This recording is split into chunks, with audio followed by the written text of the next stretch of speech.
Otep, chers frères. Otep, chères sœurs. Hommage au grand maître Tirandon Tuntum. Hommage au grand maître Fidèle Andjoa. Hommage au grand maître Chaka, de son vrai nom Lema Étienne. Hommage à Léumbu Sainte.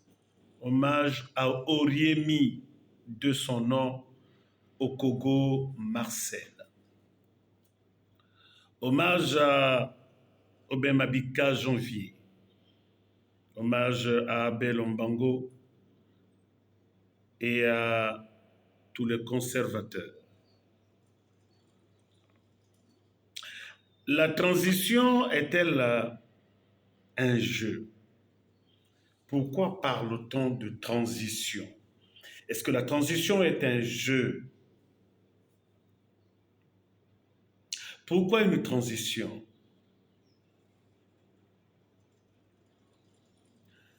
Dans l'une des préfaces d'un document consacré à la franc-maçonnerie, il est dit ceci. Quand le disciple est prêt, le maître apparaît. Quand le disciple est prêt, le maître apparaît. Lorsque un patriarche décède, la suite, c'est la guerre de succession autour de l'argent, autour des maisons, autour des voitures. Et bien sûr,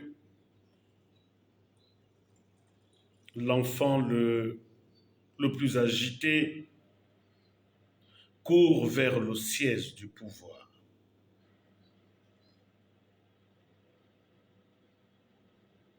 Mais où se trouve réellement le pouvoir? Le pouvoir se trouve à travers les égrégores. Des égrégores physiques, des égrégores mystiques, spirituels. La transition est donc loin d'être un jeu. Parce que dans la précipitation, la communauté, le pays, la nation vacille. On parle alors d'un passage à vide. C'est pourquoi il faut une transition. De quoi doit-on hériter? Dans nos sociétés traditionnelles, on hérite du fauteuil du patriarche. On hérite de son chasse-mouche. On hérite de sa canne, la canne traditionnelle. Et on hérite de sa veuve. Pourquoi? Parce que la veuve est la réserve énergétique du patriarche. C'est pourquoi chez nous, il est important de faire le veuvage. Parce que le fauteuil est le siège du pouvoir du patriarche. Parce que le chasse-mouche est l'élément fondamental dans le visible et l'invisible qui permet de dissiper, de se réapproprier et de se charger. Pourquoi la canne traditionnelle? Parce qu'il faut une torche indigène dans le monde mystico-spirituel. Ce sont donc là des égrégores physiques, mais qui portent une charge mystico-spirituelle. Il faut alors du temps. Le temps pour préparer le successeur. Je vous disais qu'un chef d'État n'a ni ascendant ni descendant. Le successeur, disciple, n'est pas forcément un enfant de sang du chef.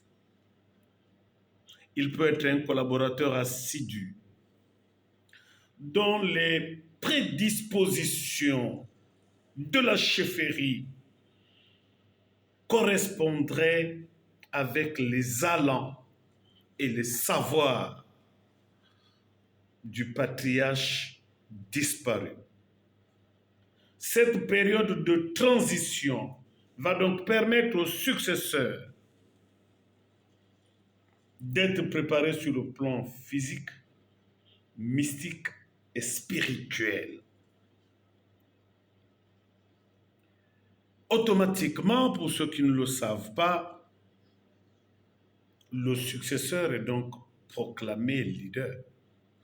Mais cette proclamation communautaire et verbale doit être accompagnée d'une charge. Et seuls les initiés savent quels sont les éléments qui détiennent cette charge. Également qui savent lire les prédispositions à la succession. C'est pourquoi ceux qui prennent généralement le pouvoir par la force, en disant « je suis le fils du patriarche », vacillent, gestion scabreuse, incompétence notoire, non-maîtrise de la sociologie et des valeurs. Alors on verse dans l'imposture, l'arrogance, la prétention. C'est pourquoi je parle toujours de l'hubris. L'hubris, c'est cette grande maladie qui guette les hommes de pouvoir, à savoir l'omnipotence, l'omniscience, qui culminent et finissent par les précipiter. Chers compatriotes, la transition n'est pas un jeu. La transition est une consigne qu'il faut lire à partir du troisième œil pour comprendre les véritables enjeux. N'importe qui ne succède pas n'importe comment à n'importe quel patriarche. Otep, Otep, Otep. Bon vendredi. Bon vendredi. La transition est partout, en tout lieu, en tout temps, dans le visible et l'invisible. Saint-Michel de Manga, Otep.